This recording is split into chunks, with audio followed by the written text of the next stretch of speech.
Everyone, good morning. কেমন আছেন আপনারা সবাই? আশা করছি সবাই খুব ভালো আছেন আর আমরাও বেশ ভালো আছি। আমার আরও একটি নতুন ব্লগে আপনাদের সবাইকে স্বাগত জানাই। আজ রবিবার আর এখন অনেকটাই বেলা হয়ে গেছে, 8:30 মতো বাজে এখন। তো এত দেরিতে ওঠা হয়েছে বলে সব কাজগুলো যেন তালগোল পাকিয়ে গেছে।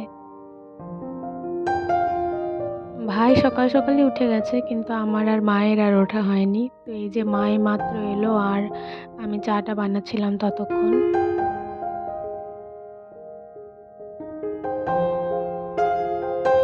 সকাল সকাল উঠি বা বেলা করে উঠি, এই একটি জিনিস না খেলে যেন ঘুমের ঘোর কাটেই না আমার। জানি না আর কার কার হয়, তবে আমার আর আমার মায়ের এই অভ্যাসটা রয়েই গেছে।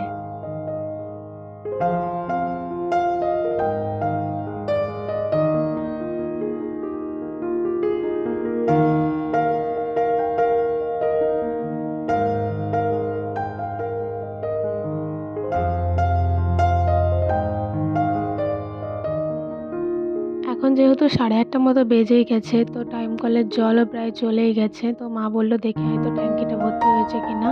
তো এখানে আমি দেখছিলাম, তো ট্যাঙ্কিটা প্রায় ভর্তি হয়েই গেছে, অল্প বাকি ছিল। আর তারপরে জামাকাপড়গুলো অনেক অগোছালো ছিল। তো কয়েকদিন ধরেই ভাবছিলাম যে এগুলো একটু গুছিয়ে দেবো, কিন্তু এই যে উপোস কাপাস দিয়ে আর হয়ে ওঠেনি। ভাবলাম আজ যখন দেরি করে ওঠাই হয়েছে, তাহলে সব জামাকাপড়গুলোও গুছিয়ে দিই, কাজগুলো না হয় আজ একটু দেরি দেরি করেই হোক।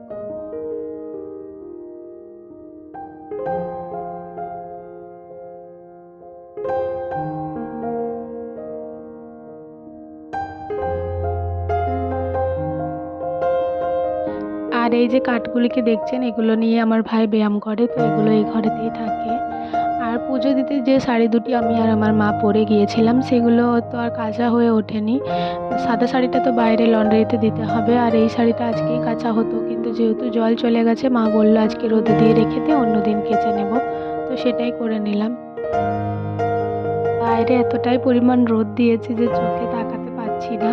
তো সেই জন্যই একটু রাগে রাগে মোড করেই কাজকর্মগুলো হচ্ছে। আপনারা আবার ভাববেন না যে আমি রেগে গেছি।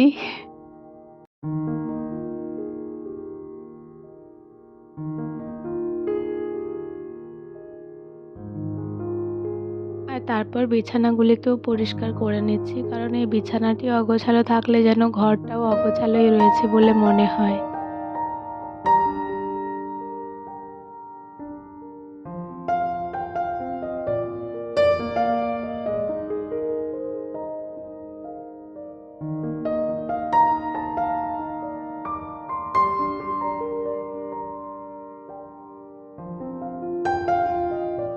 আজ সকালে ৯টার থেকে ভাইয়ের টিউশন ছিল। তো মানে টিউশনিতে পরীক্ষা ছিল। তো সেই জন্যই ভাই বাইরে থেকেই ছোলে ভাটুরে খেয়ে পরে আমাদের জন্য ২ টো চপ এনে দিয়ে গেছিল। তো সেই জন্য সকালের খাবার করার আর ঝামেলাটা ছিল না। তাই ভাবলাম টুকটুক করে কাজগুলো করে নিই, তারপর একবার খেয়ে নেব। আর সেই জন্যেই সব কাজগুলি আস্তে ধীরে সারা হচ্ছে।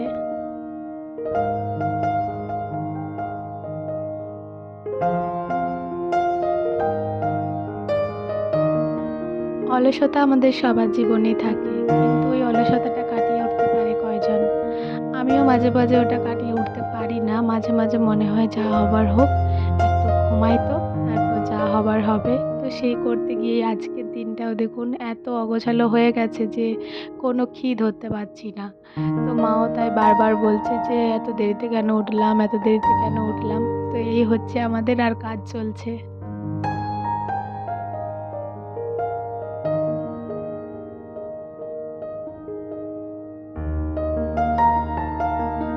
ডাস্টবিনটা পুরোটাই ভর্তি হয়ে গেছে, তো সেজন্য এখানে যে আজকের নোংরাগুলো বেরোলো সেগুলো এখানেতেই রেখে দিলাম। তো ভাইকে ফেলে আসতে বলতে হবে। আর এখানে মা আবার একটা বেগুনও পুড়িয়ে রেখেছিল, তো সেটা একটু ছাড়িয়ে দিচ্ছি, মা যখন খাবে তখন মেখে নেবে। আর গতকালের যে ঘটনাটি হয়েছে সেটার জন্য আমি খুবই দুঃখিত। আসলে আমি ভিডিওটি কালকে সকালে এডিট করে উঠতে পারিনি। আমি রোজ মানে রাত্রেই আমি এডিট করে নিই, কিন্তু সকালবেলাতে আমি ভয়েস দিয়ে একটু তাড়াতাড়ি উঠে তারপর ওটা আপলোডে বসিয়ে তারপর আবার ইউটিউবে আপলোড করি।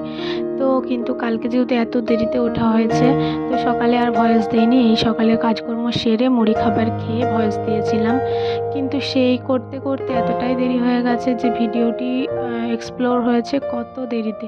তারপর আবার যখন ওটি ইউটিউবে আপলোড দিয়েছিলাম, তো বুঝতে পারছিলাম না যে এত কেন দেরি হচ্ছিল। আমি প্রায় 10:30 11টার সময় আপলোডে দিয়েছি, আর ওটা আপলোড হচ্ছে দুপুর 2টোর সময়। তো কিছু করার নেই, আমার ওটা কালকে নেটওয়ার্কের খুবই স্লো ছিল, তো সেজন্যই হয়তো আপলোড হয়নি। তো সে কারণেই কালকের 12টায় পোস্ট করার জায়গায় ভিডিওটি পোস্ট হয়েছে দুপুর 2টোর সময়। তো সেই কারণেই আপনাদের কাছে আমি ক্ষমা চেয়ে নিচ্ছি। এখানে আমার মোটামুটি কাজকর্ম হয়ে গেছে। তারপর মা বলল যে মুড়ি খাবারটা খেয়ে নে, তারপর যা করার করবি। তো এখানে আমি মুড়ি খেয়ে নিচ্ছি। বাড়িতে কিছুটা দই ছিল, মিষ্টি দই, তো সেটা দিয়েই ভাবলাম আজকে চিকেনটা রান্না করি। তো সেই জন্যে মাকে বললাম চিকেনটা আমিই রান্না করব। এখানে দইটা ভালোভাবে ফেটিয়ে নিচ্ছি। তারপর যা যা মশলা লাগবে সেই মশলাগুলোও দিয়ে দিয়েছি। এখানে লঙ্কা গুঁড়ো আছে, হলুদ গুঁড়ো আছে, আর জিরে বাটা আছে, আর আছে অল্প ধনে গুঁড়ো আর মিট মশলা। তো এখানে সব মশলাগুলো মাখিয়ে তারপর এখানে দিয়ে দিচ্ছি মাংসটার ওপরে, আর অল্প সরষের তেল দিয়ে ভালোভাবে এটা মিক্স করে নেব। মিক্স হয়ে যাওয়ার পর অল্প একটু লবণ দিয়ে আরও একবার ভালোভাবে মিক্স করে এটা ঢাকা দিয়ে রেখে দেবো বেশ কিছুক্ষণের জন্য। তারপর বেশ কিছুটা সময় পর এই যে চলে এসেছি। প্রথমে লঙ্কা আর তেজপাতা ফোড়ন দিয়ে দিলাম, আর এখানে অল্প চিনি দিয়ে দিলাম। বিশ্বাস করুন এই ভুলটা আর কেউ করবেন না যে মিষ্টি দইতে আবার চিনি দিয়েছে। তো আমি এটা করে বিরাট বড় একটা ভুল করে ফেলেছি। চিনিটার জন্য মাংসটা একটু মিষ্টি হয়ে গেছিলো। হ্যাঁ, ভালো লাগছিল, কিন্তু ওটা রুটির সাথে হলে বেশি ভালো লাগতো, ভাতের সাথে সেরকম একটা ভালো লাগছিল না। তো এখানে পেঁয়াজটা আমি ভালোভাবে বেরেস্তার মতো ভেজে নিয়েছিলাম, তারপরে রসুন বাটাটা দিয়েছিলাম, তারপর আবার কিছুক্ষণ ভেজে নেওয়ার পর আদা বাটা দিয়েছিলাম। তারপর মশলাটি যখন ভালোভাবে কষানো হয়ে গেছিলো, তখন আমি চিকেনটাকে দিয়ে দিয়েছিলাম। আর এই মুহূর্তে দেখুন কি সুন্দর কালারটা এসেছে চিকেনের। এখানে 4 পিস আলু কেটে রেখেছিলাম, আমি আলুটা ভেজে রাখতে ভুলে গেছিলাম, তো এই সময় দিয়ে দিলাম যাতে আলুটা ভালোভাবে সেদ্ধ হয়ে যায়। আর তারপর যে মশলা ধোয়া জলটা ছিল সেটা দিয়ে দিলাম।